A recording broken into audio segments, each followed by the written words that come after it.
माझा नोकर आहे, मीच त्याला मंत्री केलं, अशी जहरी टीका संतोष चौधरी यांनी संजय सावकारे यांच्यावर बोलत असताना हल्लाबोल करत केली होती, जेव्हा भुसावळ नगरपालिकेत त्यांच्या गटाने त्यांची ताकद दाखवून दिली होती.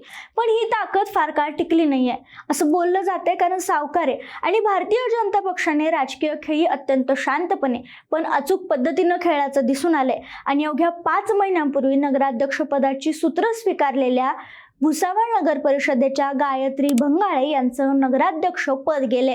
त्यानंतर आता भाजपच्या उपनगराध्यक्ष असणाऱ्या शैलजा नारखेडे यांच्याकडे प्रभारी स्वरूपात सूत्र देण्यात आलेत. आता जरी प्रभारी हा शब्द असला तरी प्रत्यक्षात सत्ता पुन्हा भाजपच्या ताब्यात गेल्याचं चित्र आहे. त्यामुळे भाजपच्या गोटात आनंदाचं वातावरण आहे.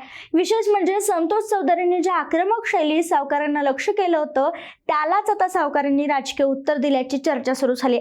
नेमकं भुसावळ नगर परिषदेत काय घडलंय, पुढे काय होऊ शकतं, चला बोलूयात. नमस्कार, मी संजना कट्टुकट मध्ये आपलं स्वागत.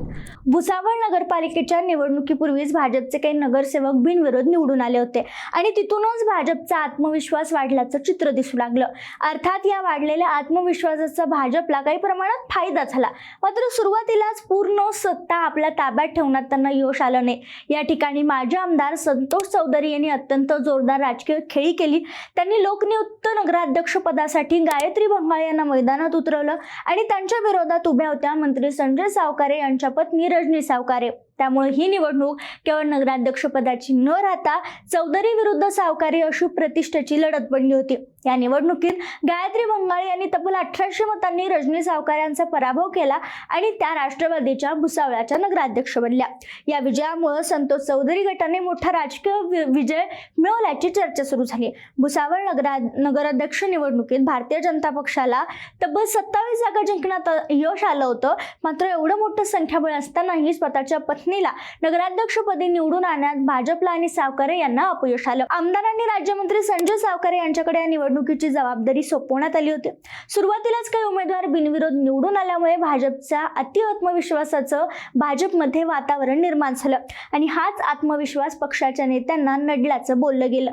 मतदारांमधील नाराजी, जुन्या नगरसेवकांची नाराजी आणि अंतर्गत गटबाजी याकडे दुर्लक्ष झालं. अनेक जुन्या नगरसेवकांचे पत्ते कट करण्यात आले. त्यामुळे काही नगरसेवकांनी फक्त आपल्या प्रभागापुरताच काम केलं आणि नगराध्यक्ष पदाच्या मतदानात हात अकडता घेतल्याची चर्चा रंगली. यावेळी भुसावळ नगराध्यक्ष पद हे अनुसूचित जाती महिला अर्थात SC महिला प्रवर्गासाठी राखीव झालं होतं. त्यामुळे ही निवडणूक आणखी लक्षवेधी ठरली. सुरुवातीपासून ही लढत चौधरी विरुद्ध सावकारे अशीच रंगणार हे स्पष्ट होतं. आरक्षणाच्या समीकरणामुळे वस्त्रोद्योग मंत्री संजय सावकारे यांनी आपल्या पत्नी रजनी सावकारे यांना उमेदवारी दिली आणि नेमकं याच मुद्द्यावर विरोधकांनी घराणेशाही आणि सत्तेचा गैरवापर अशी टीका जोरात सुरू केली. प्रचारात हा मुद्दा सातत्याने पुढे आणण्यात आला. दुसऱ्या बाजूला माजी आमदार संतोष चौधरी यांनी अत्यंत शांतपणे पण प्रभावी रणनीती आखली. त्यांनी लेवा पाटीदार समाजातील गायत्री भंगाळे यांना राष्ट्रवादी काँग्रेस शरदचंद्र पवार पक्षाकडून मैदानात उतरवलं. गायत्री भंगाळे यांच्या उमेदवारीमुळे सामान्य कार्यकर्त्याला उमेदवारी दिल्यामुळे कार्यकर्त्यांमध्ये आणि नागरिकांमध्ये ऊर्जा निर्माण झाली. सामाजिक समीकरण, मतांचं ध्रुवीकरण, भाजपमधील नाराजी आणि सावकारांनी पत्नीला उमेदवारी दिल्यामुळे निर्माण झालेला असंतोष याचा फायदा चौधरी गटानं घेतला. प्रचाराचं नियोजन, शेवटच्या क्षणी बदललेली समीकरणं आणि स्थानिक पातळीवरील नाराजी यामुळे अखेर गायत्री भंगाळे यांनी तब्बल 1800 मतांनी रजनी सावकारे यांचा पराभव केला. विशेष म्हणजे भाजपकडे 27 नगरसेवक असतानाही एवढ्या मोठ्या फरकाने पराभव झाल्यामुळे क्रॉस वोटिंगची चर्चाही सुरू झाली. ही क्रॉस वोटिंग अर्थात नाराजी, गटबाजी आणि संतोष चौधरी यांच्या राजकीय खेळीमुळे झाल्याचं स्पष्टपणे बोललं जातं. त्यामुळे हा पराभव संजय सावकारे यांच्यासाठी मोठा धक्का मानला जातो, कारण सावकारांसाठी खुद्द फडणवीस यांनी देखील सभा घेतली होती. मात्र हे सगळं झाल्यानंतर सावकारे शांत बसतील असं नव्हतं, कारण भुसावळमध्ये कमळ फुललं होतं पण पूर्णपणे नाही अशी परिस्थिती होती. कारण भाजपचं संख्याबळ नगरपालिकेत जास्त असलं तरी नगराध्यक्ष पद मात्र राष्ट्रवादी काँग्रेस पक्ष, शरदचंद्र पवार आणि चौधरींना हवा असलेला व्यक्ती बसला होता.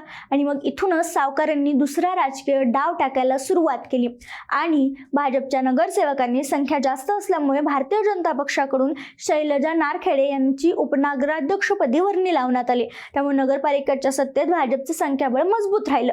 त्यानंतर वारंवार भुसावळ नगर परिषदेत भाजप विरुद्ध राष्ट्रवादी काँग्रेस शरदचंद्र पवार पक्ष असा संघर्ष पाहायला मिळत होता। सभेमध्ये आरोप प्रत्यारोप सत्ता दाखवण्याची चढाओढ सुरूच होती आणि हा सगळा कारभार 5 महिने चालला, कारण अचानक नगराध्यक्ष असणाऱ्या गायत्री बंगाळे यांचं नगराध्यक्षपद अपात्र ठरवण्यात आले। त्यामुळे त्या पदावरून बाहेर पडल्या, कारण गायत्री बंगाळे यांनी त्यांच्या उमेदवारी अर्जासोबत जोडलेले जात प्रमाणपत्र बनावट असल्याची तक्रार रजनी सावकारे आणि भाजपच्या काही पदाधिकाऱ्यांनी केली, जी एक खेळी होती। या तक्रारीची दखल घेत जात पडताळणी समितीने बंगाळे यांच्या कागदपत्राची चौकशी केली। या चौकशीअंती त्यांचे जात प्रमाणपत्र अवैध ठरवण्यात आले। जिल्हाधिकाऱ्यांनी या संदर्भातील अहवाल राज्य शासनाकडे पाठवला होता। या अहवालावर अंतिम शिक्कामोर्तब करत शासनाने गायत्री बंगाळे यांना अपात्र घोषित केले।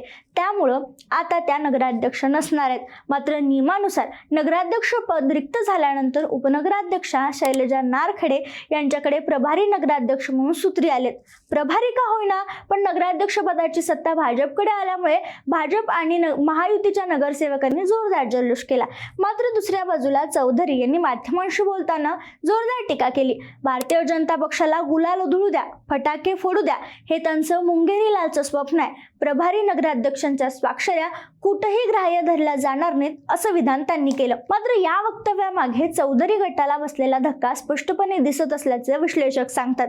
खरं तर चौधरी आणि संजय सावकारे यांचा संघर्ष आजचा नाही आहे। एकेकाळी संजय सावकारे हे संतोष चौधरी यांचे पीएम म्हणून काम करत होते। मात्र काळ बदलला आणि आज सावकारे आमदार, राज्यमंत्र्यांनी भाजपमधील प्रभावी चेहरा बनलेत। म्हणूनच प्रत्येक निवडणुकीत चौधरी त्यांना अर्थात सावकारांना रोखण्याचा प्रयत्न करत असतात, राजकीय धक्का देण्याचा प्रयत्न करत असतात। नगर परिषदेच्या निवडणुकीत तो धक्का सावकारांना चौधरींनी दिलाही। मात्र 5 महिने हा धक्का बसला आणि आता भाजपने आणि सावकारांनी खेळी करून आता चौधरींनाच धक्का दिला असं म्हटलं जाते। सध्या खंडपीठात याचिका दाखल करण्यात आली आहे। मात्र याचा निर्णय काय होईल हे पाहणं महत्त्वाचं आहे। पण सध्या भाजपची सत्ता इथं आली आहे अप्रत्यक्षपणे, असं म्हणायला हरकत नाही। या सगळ्या प्रकरणाबद्दल तुमचं मत काय, मला कमेंटमध्ये कळवायला विसरू नका।